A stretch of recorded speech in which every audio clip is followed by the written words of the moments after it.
50 strangers wake up in a dark room, no memory of how they got there, no exits, no explanation, and every 2 minutes, one of them dies. That is the opening of Circle, a 2015 science fiction thriller that traps its entire cast in one room for 90 minutes and forces them to do something far more disturbing than fight monsters. It forces them to decide who deserves to live. The film begins with a pulse of light. People gasp awake, standing in a perfect circle, each person locked onto a glowing platform on the floor. Nobody knows where they are. Nobody knows each other, and before anyone can even form a question, a loud buzzer sounds and one of them drops dead. No warning, no reason, just gone. Panic spreads instantly. Someone tries to move and triggers another death. A woman screams and collapses. The group quickly learns the first rule of survival: stay still and do not step off your platform. Movement seems to attract the machine overhead, whatever it is, and the machine is always watching. Within minutes, the group figures out something even more terrifying. There are glowing indicators on the floor. When someone closes their fist, the light shifts. The machine is not choosing randomly. The people in the circle are voting every 2 minutes. They are choosing who dies next. Whoever receives the most votes is eliminated, and if no one votes at all, the machine picks someone on its own. 50 strangers are being forced to run a death election, and no one gets to abstain. The group is a cross-section of American society. There is a soldier recently home from Afghanistan, desperate to get back to a wife and a 7-month-old child he barely knows. There is a cancer survivor who speaks with quiet moral authority. A doctor, a cop, a teenager, a pregnant woman, a young immigrant who speaks only Spanish, a wealthy banker convinced that money equals worth, a minister clutching his faith like a shield, an atheist with no patience for comfort, a couple who claim to be married, a graduate student, a woman hiding a secret about her relationship with her boss. They are all terrified, and very quickly, they stop being terrified together and start being terrified of each other. The first major argument breaks out over the elderly. Someone suggests that since there are 5 or 6 people in their 70s and 80s in the circle, they should be voted off first. The logic is brutal but simple. They would die soonest in real life anyway, so eliminating them buys the rest of the group more time to think. Not everyone agrees. Someone points out that dying of natural causes is completely different from being murdered by a vote, but the argument is lost. The group, overwhelmed and desperate, begins targeting the oldest members one by one. Each death buys roughly 2 minutes of thinking time. It is never enough. As the rounds continue, the group tries to find other strategies. They attempt to force a tie by all voting for the person to their right simultaneously. It almost works, but someone breaks the pattern and another person dies. They try voting for the dead woman whose spot is now empty, hoping to waste a round. That fails too. They discover that refusing to vote at all does not stop anything. The machine simply chooses someone randomly. The system is designed to force participation. Every path leads back to the same choice: vote or let the machine decide for you. While survival strategies collapse, the group turns inward. They begin sharing who they are, partly to understand why they were chosen, and partly because knowing someone makes it harder to vote for them. A woman named Beth goes first. She introduces herself warmly, her job, her pets, her twin sister. She is killed moments later. The group debates whether knowing each other's names even makes sense. Some argue that anonymity is kinder.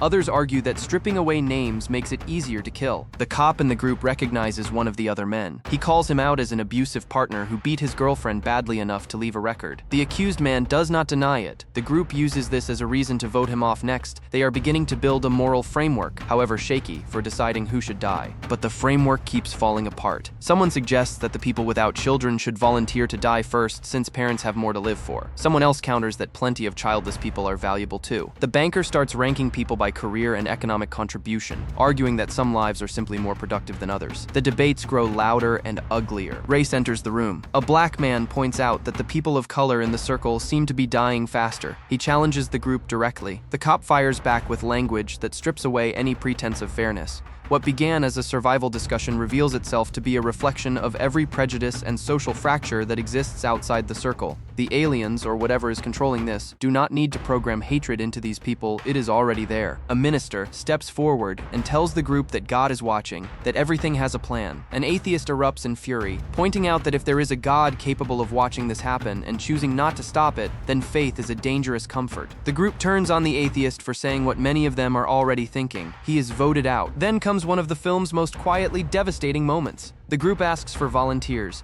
A 16-year-old boy named Sean steps forward. He says simply that he does not want to kill anyone. The group debates whether to accept his sacrifice. He is young. He is a child. Should they really let him die? In the end, they do. A man thanks him by the wrong name. Sean dies without anyone getting his name right. An older woman volunteers next. She tells the group that her son Oscar died the previous year in a motorcycle accident. She says she forgives the person responsible. She says she goes in peace. She is gone before anyone can fully absorb what she said. The group is shrinking, and the longer they go, the more desperate the politics become. Then, a critical piece of information surfaces. Someone points out what happens mathematically when the circle gets down to 2 people. Both will try to vote for the other. It will be a permanent tie. They will both die unless one person chooses not to vote at all, sacrificing themselves so the other can survive. The last survivor is not chosen by the machine. The last survivor is chosen by an act of willing self-erasure. This realization splits the group into factions. One side, led by the soldier, wants to protect the pregnant woman and the young girl, the most vulnerable members, because keeping them alive feels like the right thing to do, and because someone who refuses to vote for the innocent deserves to be the last one standing. The other side, led by a bearded man, who plays the game with cold intelligence, argues that sentimentality is a luxury no one can afford. He wants to eliminate the child and the pregnant woman precisely because they draw sympathy and protect other players from being voted out. The 2 sides engage in a numbers war, block voting, counter-voting, deals, betrayals. A married couple turns out not to be married at all. The man and woman beside each other fabricated the relationship to win sympathy, and when they are exposed, they immediately turn on each other to survive. Alliances form and dissolve within seconds. The bearded man is a ruthless strategist. He manipulates a man's love for his wife, threatening to have her killed unless he switches sides. He offers trades. He promises safety he cannot guarantee. He does everything a person might do in a political campaign or a corporate boardroom, and the film makes sure the comparison feels uncomfortable. One person survives round after round without doing anything. He never votes. He never speaks. He simply stands in his place and watches. Eventually, the group notices. Someone wonders if the machine is protecting him. If refusing to participate is actually the winning strategy,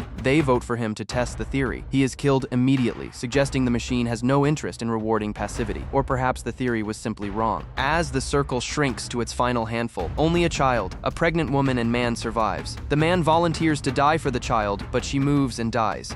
And then it is down to 2. The pregnant woman and a man who has been watching, calculating, surviving. She volunteers, the man does not vote. She dies. He is the last one standing. The machine releases him. He walks out of the circle into what appears to be a larger facility. He is met with a long silence. Then he looks up, apparently at whatever intelligence is watching, and delivers a quiet, bitter speech directed at nothing and no one specific. He says they all made their choices. He says the group was exactly what they appeared to be, human. He says the experiment proved whatever it was designed to prove. He says nothing more and goes quiet. The film ends on a single heartbeat sound, then one final machine pulse, and then silence. The ending is deliberately unresolved in the conventional sense. The man who survives is not clearly the most deserving. He is simply the most strategic. He understood the rules faster than most, stayed calm longer than most, and made his calculations early. Whether the aliens, if that is what they are, got the answer they were looking for is left entirely open. The last image is ambiguous enough that some viewers interpret it as his survival, others as another death. The subtitles suggest survival, but the film trusts the viewer to sit with the discomfort of not knowing. What Circle is really about has nothing to do with aliens. It is a pressure cooker designed to reveal the values that people carry quietly inside them every day. Who they believe deserves help, who they see as expendable, whether compassion is a real instinct or a social performance that vanishes the moment it becomes costly. The Circle is not a spaceship chamber. It is a ballot box, a courtroom, a hiring committee, a neighborhood meeting, every space where humans gather and quietly decide who belongs and who does not. The film offers no easy answers. The people who try to protect the innocent do not all survive. The person who plays the game most ruthlessly does not win. The person who survives does not feel like a hero or a villain. He feels like someone who was paying attention when everyone else was arguing. And that more than any twist or revelation is what makes Circle stay with you long after the credits roll.